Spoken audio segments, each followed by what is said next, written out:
अंधेरे में कुछ लोग धीरे धीरे रो रहे थे, जबकि अन्य कांप रहे थे।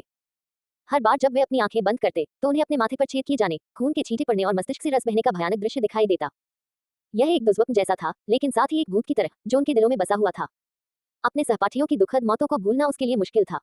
भयानक खून, अनिच्छा और निराशा, बंद न हो सकने वाली आंखें, युवा चेहरे जो उसकी आंखों के सामने आते रहते थे। 4 साल के उसके सहपाठी, 13 नई जिंदगियां, सभी एक ही दिन चल बसी। हालांकि वे अस्थायी रूप से सुरक्षित थे, लेकिन कई लोग शांत नहीं हो सके।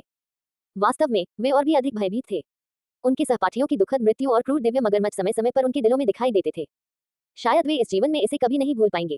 कांसे के ताबूत के अंदर एकदम अंधेरा था। कुछ छात्राएं रो रही थीं और कुछ छात्राएं भर रहे थे। हालांकि वे बच गए थे, लेकिन आगे का रास्ता असीम और अप्रत्याशित था। ताबूत को खींचने वाले 9 ड्रैगन कहाँ थे? दूसरा किनारा कहाँ था? स्वर्ग कहाँ था? कोई रोशनी नहीं थी, लेकिन कड़वाहट का सागर असीम था। क्या वे उस प्राचीन मार्ग का अनुसरण कर रहे थे जिस पर देवता चले थे? देवताओं का गंतव्य, वह कैसा स्थान था? काफी देर बाद आखिरकार कांसे का ताबूत शांत हुआ। धरती के समय के हिसाब से रात हो चुकी थी। हर कोई थक गया था और निराश होकर गहरी नींद में सो रहा था। बहुत से लोग अभी भी अपने सपनों में चिंतित और भयभीत थे। उन्होंने देवताओं के अवशेषों को कसकर पकड़ रखा था, मानो वे उन पर भरोसा करना चाहते हों। यह एक यातनापूर्ण रात थी। बहुत से लोग चैन से सो नहीं पाए। उन्हें समय समय पर बुरे सपने आते रहे और कुछ लड़कियां तो रोते हुए भी जाग गईं। ऐसा इसलिए नहीं था कि वे कमजोर थीं, बल्कि इसलिए क्योंकि यह अनुभव बहुत भयानक था। बहुत सी बातें, चाहे वे सच हो या झूठ, सिर्फ अफवाहें थीं। चाहे वह कितनी भी भयावह क्यों न हो, वह सिर्फ एक कहानी थी। लेकिन यदि उन्होंने स्वयं इसका अनुभव किया होता तो बात बिल्कुल अलग होती। शहरी पुरुषों और महिलाओं का एक समूह बहुत ही आरामदायक जीवन जी रहा था। अचानक ऐसी दुखद घटना का अनुभव करना उनके मन के लिए एक अकल्पनीय सदमा था। उन्होंने पौराणिक राक्षसों को अपने साथियों की लाशों को कुतरते देखा था और उनके आसपास के लोगों को एक एक करके मरते देखा था। वे कैसे नहीं डरे? पैंगो जैसे बेफिक्र व्यक्ति को भी सोने में दिक्कत होती थी। ऐसा इसलिए नहीं था क्योंकि वह डरता था, बल्कि इसलिए क्योंकि उसके आसपास के लोग उसे लगातार जगाते रहते थे। ये फान भी उसके जैसा ही था। उसे सोना मुश्किल था। उसके आसपास के लोग कभी कभी नींद में बातें करते या बुरे सपने में रोते, जिससे उसे सोने में मुश्किल होती। 5 या 6 घंटे बाद ही ज्यादातर लोग जाग गए, लेकिन 2 घंटे बीतने के बाद ही सबका मूड थोड़ा शांत हुआ। इस समय उन्हें नहीं पता था कि कांसे ताबूत कहाँ जा रहा था। हर कोई वास्तविकता के बारे में सोचने लगा। कांसे का ताबूत बहुत स्थिर था और बिल्कुल भी नहीं हिल रहा था। ऐसा लग रहा था जैसे वह पहले ही रुक चुका था। क्या कोई अगला पड़ाव था? शायद वे हमेशा के लिए उजाड़ ब्रह्मांड की गहराइयों में भटकते रहेंगे। हम किस तरह की जगह पहुंचेंगे?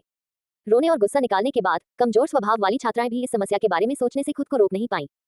क्या हम देवताओं के अंतिम गंतव्य तक पहुंचेंगे? प्राचीन तारों वाला आकाश पथ पूर्वजों द्वारा बनाया गया था। दूर के भविष्य में वास्तव में देवता हो सकते हैं और वे एक रहस्यमय दुनिया में पहुंच सकते हैं। क्या भगवान सचमुच अस्तित्व में हैं? हमने 9 ड्रैगन को ताबूत खींचते हुए पौराणिक टेम्पेस्ट मंदिर और पौराणिक मगरमच्छ पूर्वज को देखा है। हमारे पास इस पर विश्वास न करने का कोई कारण नहीं है। हालांकि मुझे अभी भी इस वास्तविकता को स्वीकार करना मुश्किल लगता है। मेरी समझ के अनुसार देवता सिर्फ एक जाति हो सकते हैं और वे कभी हमारे साथ पृथ्वी पर रहते होंगे। आधुनिक समय में लगभग कोई भी ईश्वर के अस्तित्व पर विश्वास नहीं करता था, लेकिन अब उनके पास इसका सामना करने के अलावा कोई विकल्प नहीं था। वांग जिवेन को ये कहते हुए सुनकर उनके लिए इसे स्वीकार करना आसान हो गया। शायद वे देवता हमारे लिए अपरिचित नहीं हैं। शायद वे मानव विकास का परिणाम हैं। ये बहुत संभव है कि वे प्राचीन आकृतियां हों जिनसे हम परिचित हैं। चाहे वह विकास हो या कोई विशेष जाति, हमें ये स्वीकार करना होगा कि ईश्वर का अस्तित्व है। जाहिर है, प्राचीन लोग लंबे समय से उनके साथ व्यवहार करते रहे हैं। माउंट ताई के शीर्ष पर एक 5 रंग की वेदी थी। इसे प्राचीन लोगों ने बनवाया था। कई साल पहले 3 शासक, 5 सम्राट और 72 राजा माउंट ताई पर चढ़े थे। हो सकता है कि वे देवता हमारे पूर्वज हों। 3 सम्राट और 5 सम्राट देवताओं जैसे प्राचीन व्यक्ति थे। ऐसा कहा जाता था कि वे स्वयं देवता थे। इसलिए ये कल्पना करना आसान नहीं था कि माउंट ताई पर तीर्थयात्रा इतनी सरल नहीं थी। कई संभावनाएं थीं। शायद वे तारों भरे आकाश में जीवन का आह्वान कर रहे थे और एकाकी ब्रह्मांड को किसी प्रकार का संदेश भेज रहे थे। शायद वे वाकई उड़ सकते थे। प्राचीन पृथ्वी ने उन्हें पहले ही यह एहसास करा दिया था कि यह पर्याप्त विशाल नहीं है। इसलिए वे माउंट ताई पर चढ़ गए, पृथ्वी को छोड़ दिया और विशाल ब्रह्मांड में प्रवेश किया। शायद पृथ्वी सिर्फ एक रिले स्टेशन थी, उन अस्तित्वों के लिए एक अस्थायी पड़ाव जो मानव और ईश्वर दोनों थे, उनके लंबे जीवन की एक यात्रा। शायद कोई भी निश्चित रूप से नहीं कह सकता था कि सुदूर प्राचीन काल में क्या हुआ था। सब कुछ बस एक शायद था। केवल एक बात निर्विवाद थी। प्राचीन लोगों ने पहले ही तारों का द्वार खोल दिया था और असीम ब्रह्मांड का पता लगा लिया था। तुम बात क्यों नहीं कर रहे हो? कांसे का दीपक पहले ही बुझ चुका था। कांसे के ताबूत के अंदर अंधेरा था। कोई भी बहुत बिखरा हुआ नहीं था। वे सभी एक दूसरे के बहुत करीब थे। ये फैन के पास एक आदमी ताबूत के सहारे झुका हुआ था। उसने कोई आवाज नहीं की और इसने उसका ध्यान आकर्षित किया। क्या हुआ? क्या तुम्हें अब भी जलन हो रही है कि मैंने तुम्हें पीटा? फैन वो बहुत असंतुष्ट था। उसने व्यंग्य किया, तुमने ये फैन को लगभग 5 रंगों वाली वेदी से बाहर धकेल दिया और उसे मार डाला। तुम्हें पीटने से पहले ही तुम्हें आसानी से छोड़ दिया जा रहा है। अन्यथा तुम्हें दिव्य मगरमच्छों के ढेर में फेंकना भी ज्यादा नहीं होगा। अरे उठो, कुछ तो बोलो। उसके बगल में खड़े किसी ने उसे धक्का दिया। हालांकि अप्रत्याशित बात यह थी कि इस व्यक्ति ने न केवल कोई प्रतिक्रिया नहीं दी, बल्कि प्लॉप की आवाज के साथ जमीन पर गिर गया। तुम्हें क्या हुआ? जिस व्यक्ति ने उसे धक्का दिया था वह चौंक गया और पीछे हट गया। इस समय सभी को लगा कि कुछ गड़बड़ है। अगर वह सोया भी होगा तो इस तरह जमीन पर गिरने के बाद शायद जाग जाएगा। हालांकि वह बिना हिले डुले वहीं मृत लकड़ी के टुकड़े की तरह चुपचाप पड़ा रहा। जाग जाओ जाग जाओ। पैंगबो ने आगे बढ़कर उसे धक्का दिया। ये देखकर कि वह अभी भी बेहोश है, उसने उसके गाल थपथपाए और अचानक चिल्लाया, तुम्हारी त्वचा इतनी ठंडी क्यों है? तुम्हारा शरीर भी थोड़ा अकड़ गया है। ये सुनकर सभी के रोंगटे खड़े हो गए। उन्हें सिर से पैर तक ठंड महसूस हुई, क्योंकि उनके दिलों में एक बुरा पूर्वाभास प्रकट हो गया था। ये फान को लगा कि हालात बहुत खराब हैं। उसने अपना हाथ उस आदमी के मुंह और नाक के बीच रखा। अंत में उसने बिना सोचे समझे कहा, वह मर चुका है। उसने बहुत पहले ही सांस लेना बंद कर दिया था। क्या? सभी लोग घबरा कर चिल्लाए।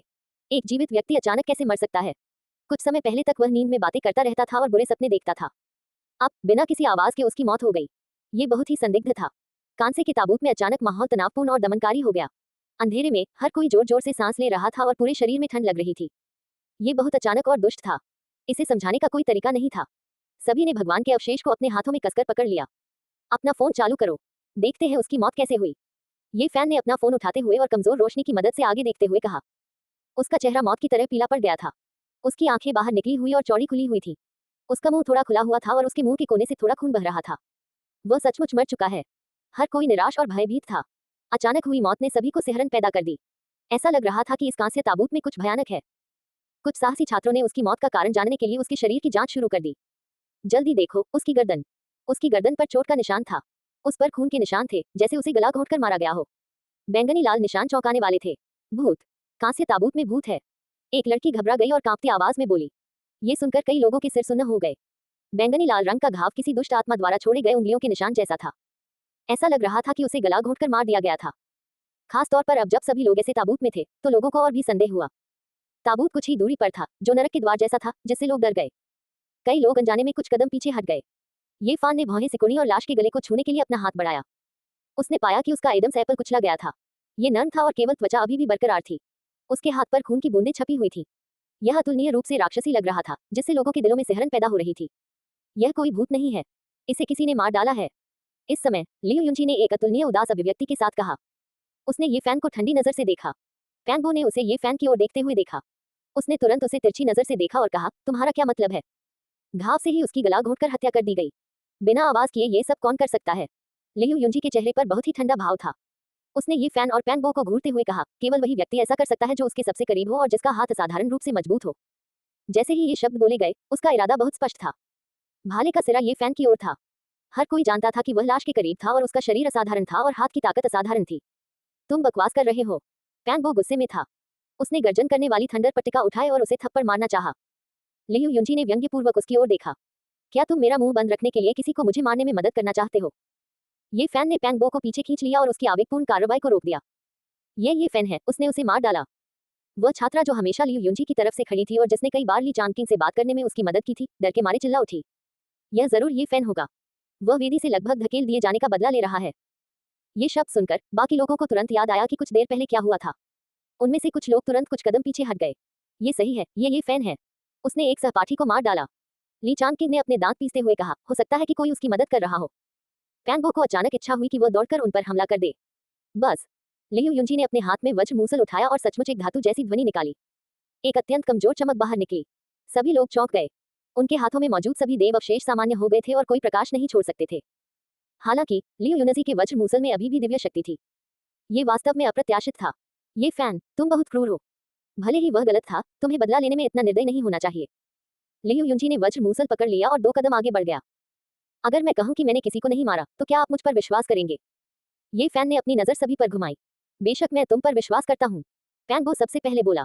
मैं भी आप पर विश्वास करता हूँ। झांग ज़ीलिंग भी आगे बढ़ा। ये फैन ने दूसरों की ओर देखा और कहा, तुम लोग मुझ पर विश्वास नहीं करते। फिर उसकी नजर ली जियाउन पर पड़ी।